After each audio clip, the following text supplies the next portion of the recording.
Hi everyone and happy Friday. Welcome to my YouTube channel. Today I'm really excited to have my mum Donna joining me. Hello. And we are chatting about February's Comfort Book Club choice, which was Miss Bunkle's book by D.E. Stevenson. This is a real favourite of ours, so I've been really looking forward to this discussion. Me too. And thank you to everyone who's been reading along with us this month. And thank you in particular to those of our readers who sent in a voice message to include in this discussion. I do have some notes for this to help remind me when to include those voice messages. So I'm really looking forward to this. Me too. Such a favourite book for both of us. It really is. And we've got, in honour of Miss Bunkle, we've got our tea. We have. And I baked a cherry loaf cake. Because this is one of our favourite things It is. to have at tea time when we're having someone over. Yes, exactly. It's perfect for that, isn't it? It is. Yeah. And people are always popping over to each other's for tea in the book. It is really a part of it, isn't it? It is. Oh, the tea party. Yes, exactly. So, cheers. Lovely cup of tea. Very nice. But Miss Bunkle's book was a reread for both of us, wasn't it? Oh, yes. Yeah, I've read it many times. You probably have too by now. Yes, I first read it in my early 20s, I think. Yes. And I've read it a couple of times since. But I think that's a mark of a true comfort read. I do too. Something that you come back to again and again. And to be honest, you get more from it each time, I think. Yes. You really do. Yeah, I think that's very true. And I just love books that I want to return to again and again that sort of feel like an old friend. Yeah. And one of our listeners left us a message talking about her love for the book and that she reread it this month, but it's been a favourite of hers over many, many years. So I thought I would share Shelley's message, Shelley from New York. Hi, I'm Shelley from Albany, New York. I don't remember when I first read Miss Bunkle's book, but it had to be 40 years ago. I've read it so often that I have passages memorized, and it's the book that I consistently give and recommend to others. I just know that people will like it. My favorite character is probably Sarah, but I also kind of feel for her because after Barbara does her flit and runs away, Sarah is pretty much left as the only sane person or sane woman in this village, and I just feel for her. I hope she went on to make lovely friends somewhere, some way. Maybe Sally, I don't know, but I hope so because she's just such a delightful character. They're all wonderful, but I want to be like Sarah. Her little note about Angela's pretty chest makes me laugh every single time I read this. So thank you so much again. It's so fun to read this book. Oh, thank you so much for that wonderful message, Yes, thank Shelley. you, Shelley. And I agree. I think Sarah is a wonderful character. Absolutely. She's definitely lovely. one of my favourites. Yes, who couldn't love Sarah? And I do feel though that she would have Dorothea Bold. She would be moving back now, or in fact, she's got her married name now, isn't she? That's right, Yes, Weatherhead. Dorothea Weatherhead. Yes. And also, of Margaret. course, Margaret. Yes, Margaret hopefully would be a much back. happier Margaret. Yes, It was yes. Margaret I really felt for. Really felt for Margaret. In the book, actually. Yeah. She was the one I felt the most sympathy And I for. felt with Sarah too that she had such a happy marriage and was somebody who, like, she had her twins, but she also had her own resources as well. She was obviously a brilliant needlewoman. I love the details about what she made for the twins. Me too. All the clothes are just so adorable. They did. Yeah. But I know, I wish that we could learn more about Sarah. Yeah. I think she was it would have been fabulous. fun. Yeah. But another reason, besides it being such a favourite comfort read, that's also one that we've shared with many, many people over the years, like Shelley. I specifically chose it for February too, because of how many romantic entanglements there are in the book. I think there are true. 4 engagements. That's right. That happen. That's right. One of those engagements does not work out, thankfully. Yes. But yes, the 4 engagements occur in this novel. So that felt like a fun pick for a Valentine's read. And I loved how varied the love stories were. Absolutely. And you felt like in Disturber of the Peace, the proposal, that occurs between Colonel Weatherhead and Dorothea is actually portrayed as incredibly romantic, right? Whereas actually in the actual book, Miss Bunkle's book, it's actually quite down to earth. It happens kind of very, very prosaically in a way. Yes, that's true. All the sort of the real love scenes. Yes. So every day, almost humdrum. Not that romantic, really. And they're still very heartfelt, touching. Yes, they are touching. Yes, I think so. And as you said, the one that doesn't work out, between the young vicar and Vivian Greensleeves, such a good name. You're just so grateful that it doesn't. And of course, Sally's much better choice. Yes. But I think that is really funny that there's that contrast between Miss Bunkle's heavily romanticized proposals and then the sort of everyday reality that's quite different. And the closest you get to a bit of sentimental romance is Colonel Weatherhead taking a stroll in the moonlight and feeling maybe he's a bit lonely. Another of our readers, Suleika from London, mentioned that scene of Colonel Weatherhead in the moonlight as a favourite scene of hers, and quite a touching one too, which I think it is. So let me play you Suleika's message. Dear Miranda and Donna, I am Suleika from London. Yesterday I finished reading Miss Bunkle's book. It was such joy. It made me chuckle inwardly and laugh out loudly many times. D.E. Stevenson had a great insight in psychology, as well as a delicious sense of wicked humour. One scene which really struck me was in chapter 11, when Colonel Weatherhead went out for a walk in the moonlight after having read The Disturber of the Peace. He was admiring Major Waterfoot's proposal and praising John Smith as a writer, and then it says, but unfortunately, thinking of it now made the Colonel feel even lonelier than before. I thought that was so simple but so profound and beautiful. So thank you, Miranda and Donna. Bye. Oh, thank you, Suleika. Yes, thank you so much. That was such a brilliant scene in the book, and you felt for Dorothea, who was just sort of like, at last. Yes.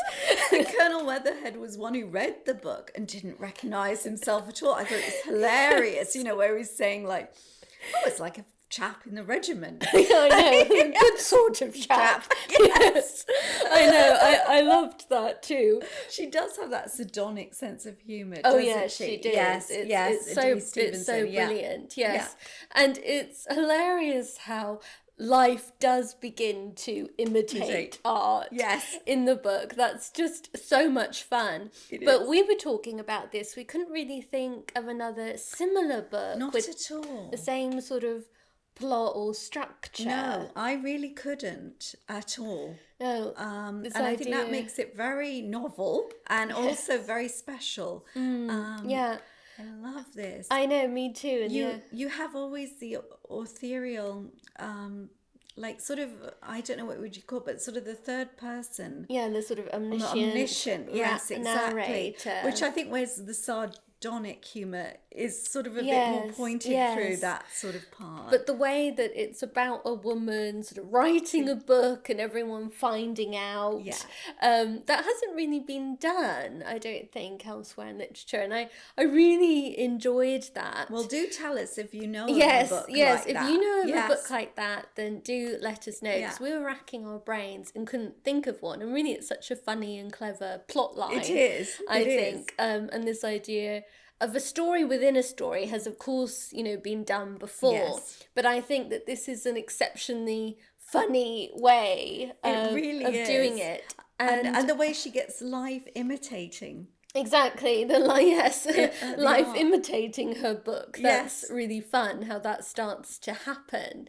And Jason from New Zealand picked up on this in the book as well, and it was part of what he really enjoyed about it. So let me play you Jason's message. Hello, this is Jason from New Zealand. Reading Dorothy Stevenson's book is like opening a Matryoshka Russian nesting doll to discover parallel lives existing side by side. It was so imaginative how the novel was written by a person, Dorothy Stevenson, about the person, Miss Bunkle, who writes a novel about the person, Elizabeth Wade, who writes a novel. I loved that life also imitated art, and that many of the characters ended up living the fates of their literary counterparts. It just goes to show that reading and writing can change lives.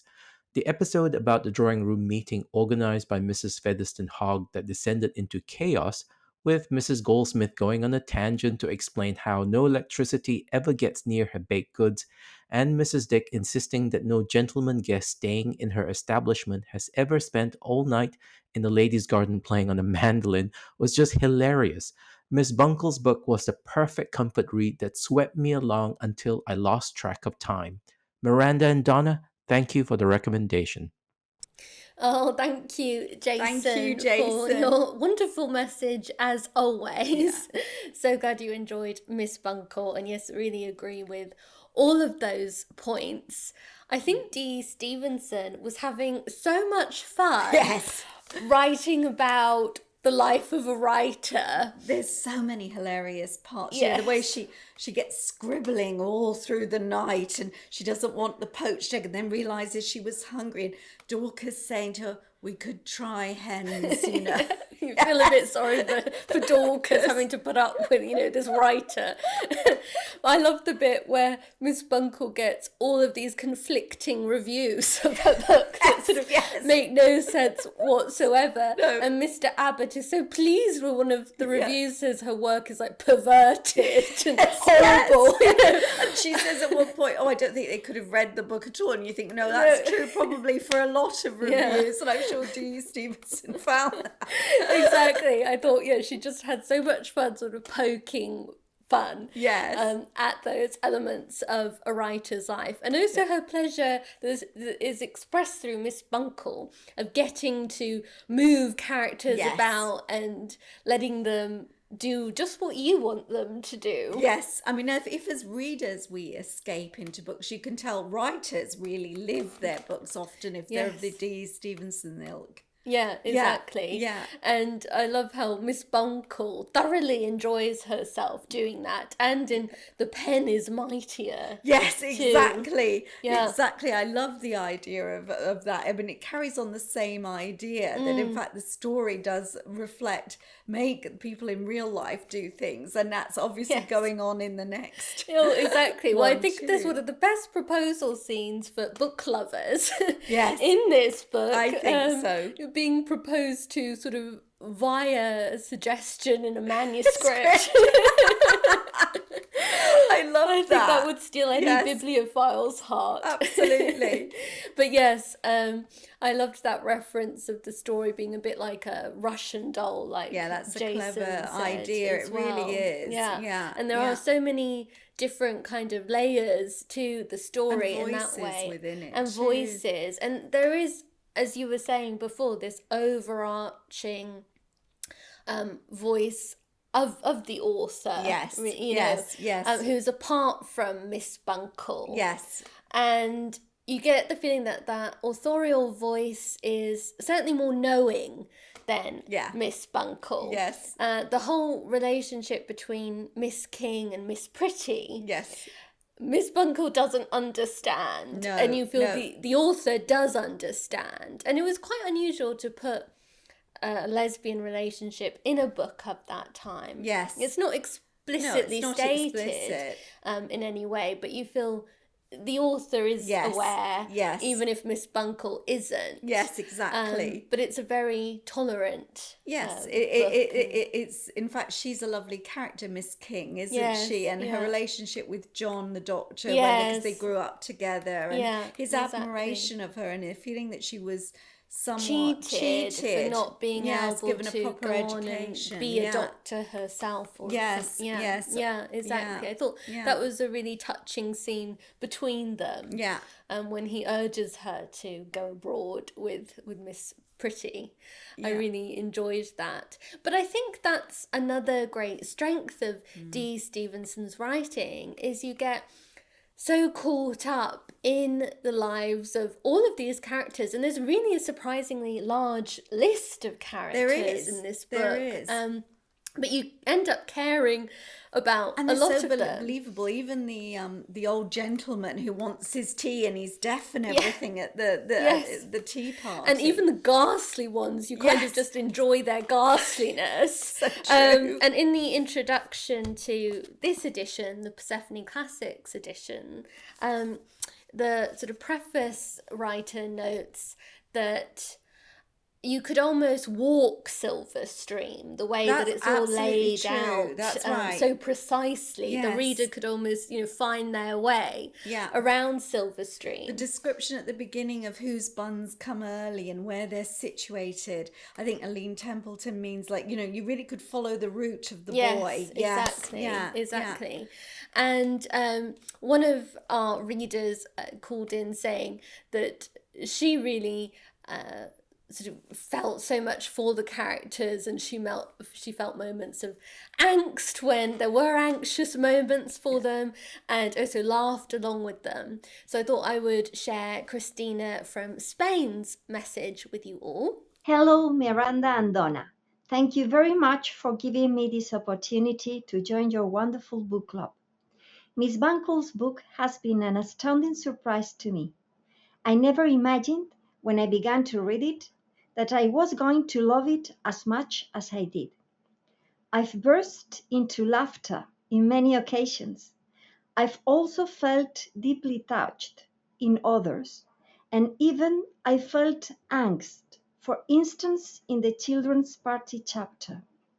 I will reread it for sure. Thank you so much for this marvelous recommendation. Oh, thank you, Cristina. Thank you, Cristina. I'm so glad that it surpassed your expectations. We like to hear that. Yes, you ended up really enjoying it. And yes, I felt so much for Sarah with that children's tea party. That kidnapping or fake kidnapping was very, a nanny too, actually. To imagine coming down and nanny. I know, I really and where did. are the twins? Yes.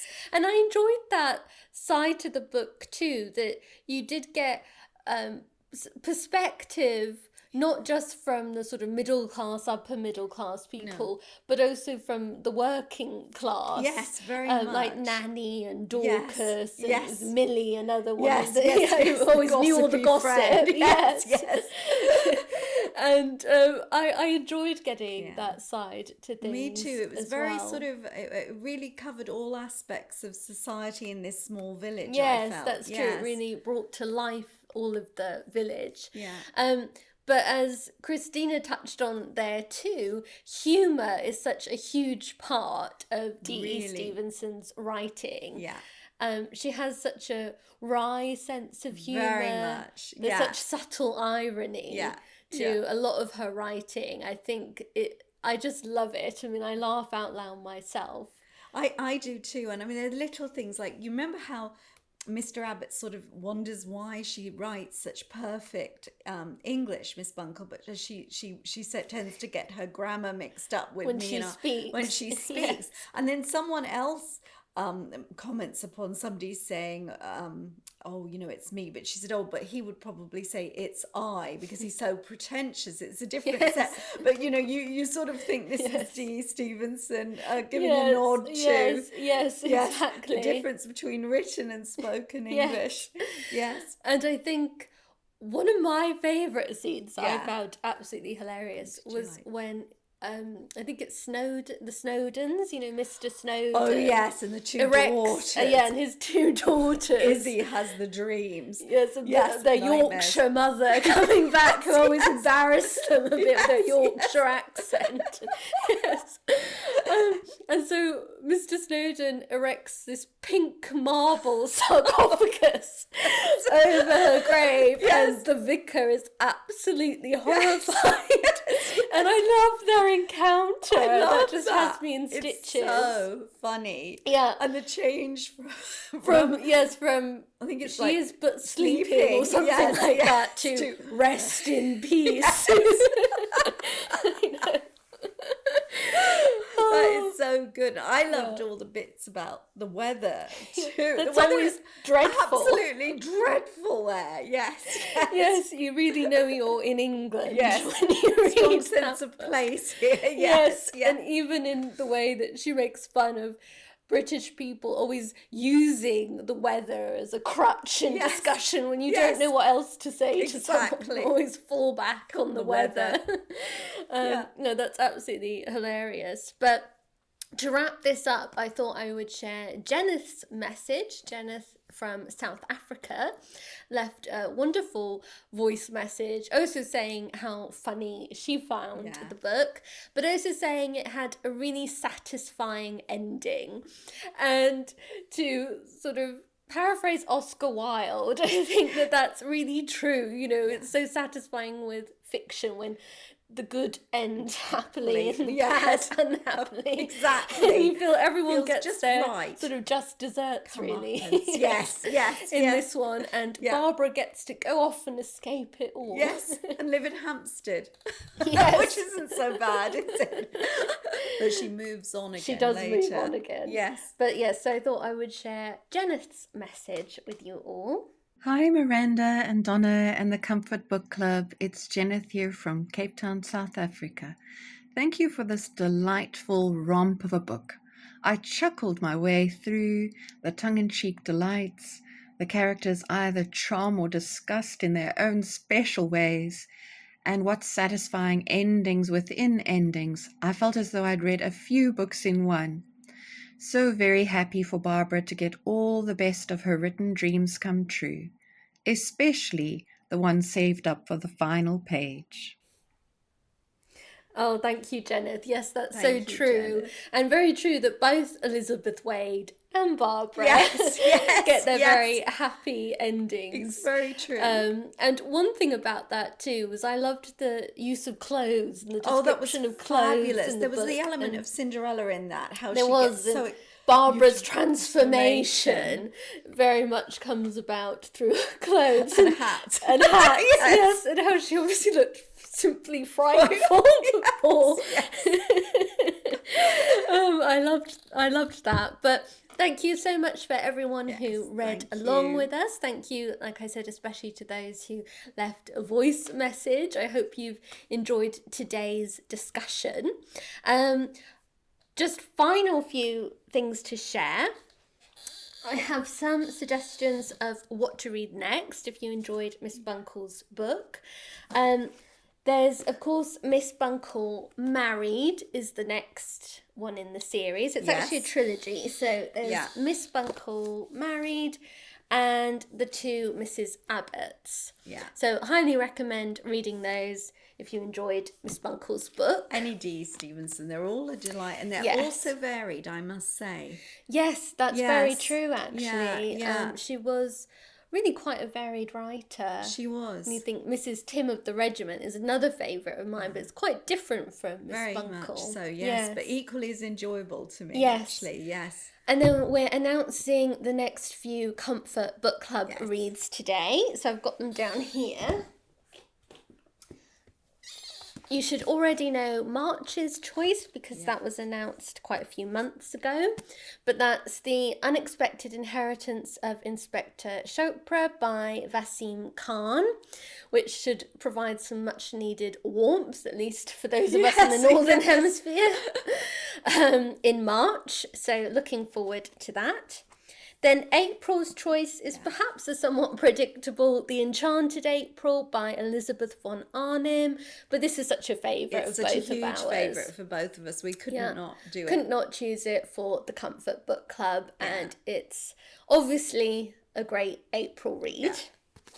Then in May, we have chosen Emma by Jane Austen. Yeah. I am excited because this is the first Jane Austen we have chosen for the Yes. Comfort Book Club. Yes. And she's my favourite writer, so Yeah. I'm amazed we've got this Yeah. far without her, really. Me too. But we're doing Emma, so Yeah. I'm very much looking Yeah. forward to that already. And then a bit of lightness for the start of summer. Is a book that begins in June, and we're choosing this for June.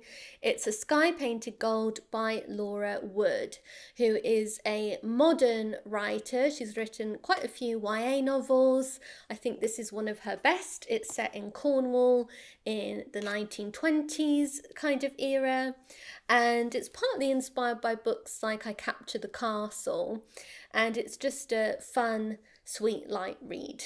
So that is our June choice. Yes. And I am also having to announce that you may have noticed I did not do a Tuesday video this week, and I'm having to drop to doing some fewer videos, at least for the next several months. I have some of my own projects I really want to work on. Excitingly, yeah. But I've realised that I just simply cannot possibly keep trying to do everything that I do. So videos from now on will be going up just on Fridays. Yeah. But I'll still be making them every week. So Yes. hope you'll understand that. And yes, I hope you'll be joining in with us to read the March book club choice. We look forward to that. We do. Yeah. Goodbye. Bye-bye.